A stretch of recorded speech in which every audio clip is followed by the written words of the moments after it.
Sage Forsaken here with a new Lanard product, the Rampage Canister Contact Set. Now this set includes the canister contact for George, the ape in the movie. And as you can see here from the picture, it does have Dwayne "The Rock" Johnson, figure of Dwayne "The Rock" Johnson, and some other pieces in the set. So what we're going to be looking at are the backdrop pieces, how they go together, and things of that nature, as well as then looking at George himself and the package, how you unpack the package.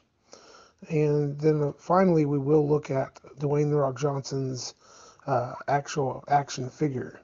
So, of course, you can see the back of the box here that it explains more about what's going on. You see the 3 sad onions and the barcode if you're trying to find this package on your BrickSeek website.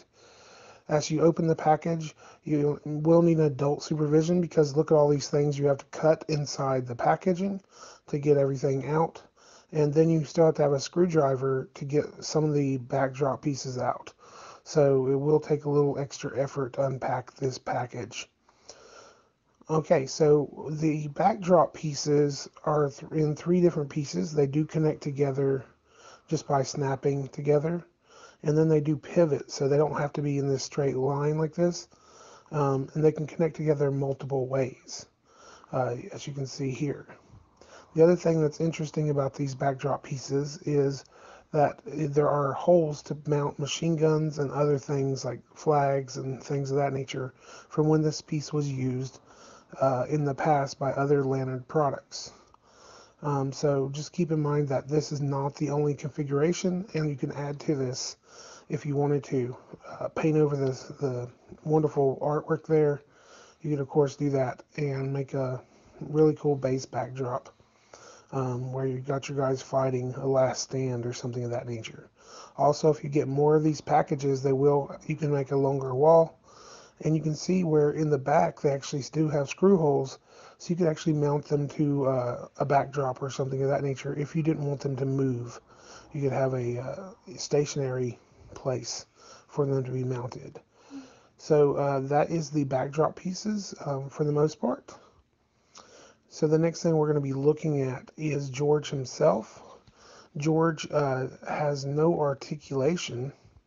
As you can see here, he is very well sculpted. I'm going to show him from different angles here, but at the end of the day, he is a static figure. So you can see at the very top of the shoulders where the arms are connected to the main body, and it's fully one piece now fused together, but it almost looks like they could have at one time considered making an articulated George where his shoulders are articulated, because you can see there where the cuts are for the arms to attach. That would be exactly how you would do for arms to attach if you were doing like a Marvel Legend or something.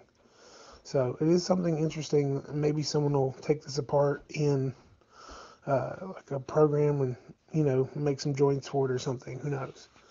Cut it up if they got extra and try to make an articulated George. So maybe that's something to think about in the future.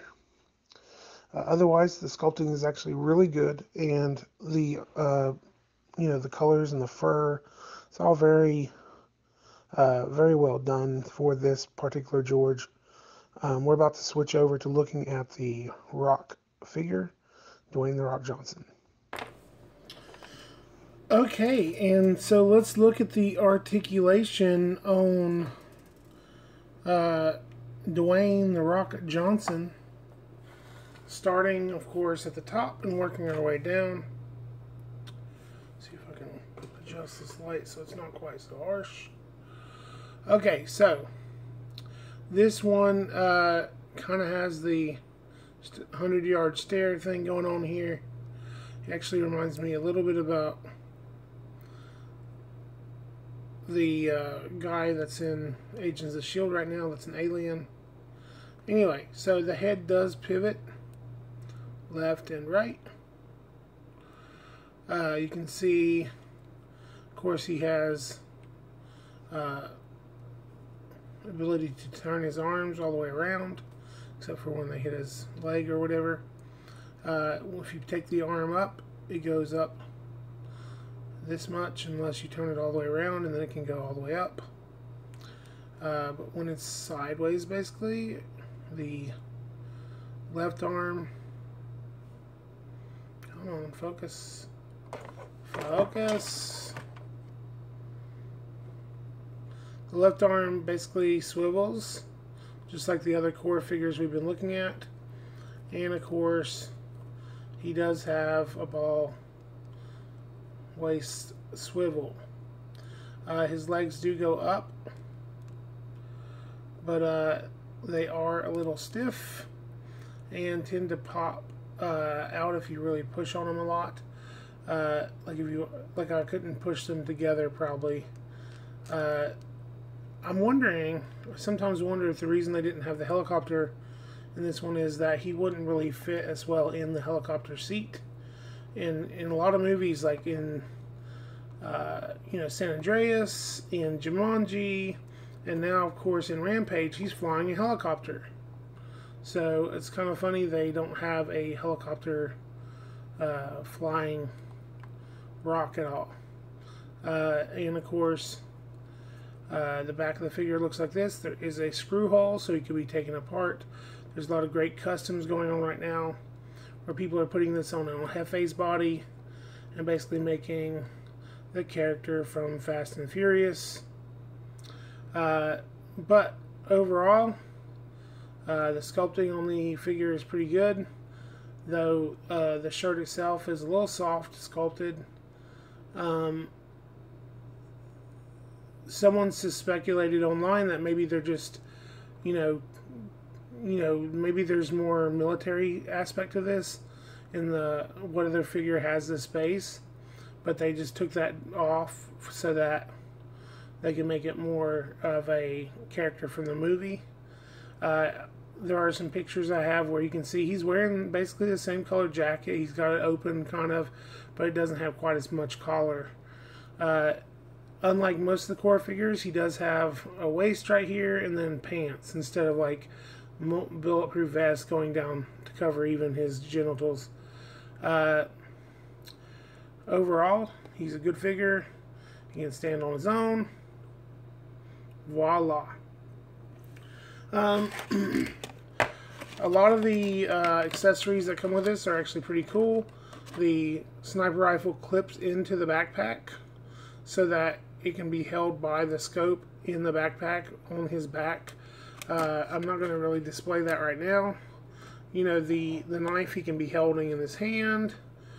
He does have a sheath that people have been using to put in either his walkie-talkie or his binoculars. Both of them kind of fit there.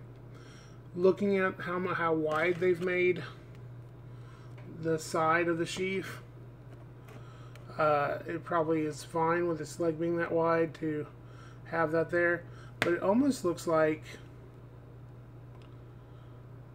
of course, it was supposed to be for a gun, but in the movie he doesn't really have a pistol. So that's probably, as far as I know, I've not seen it in the trailer where he had a pistol. That's probably why he doesn't have a pistol in his figure.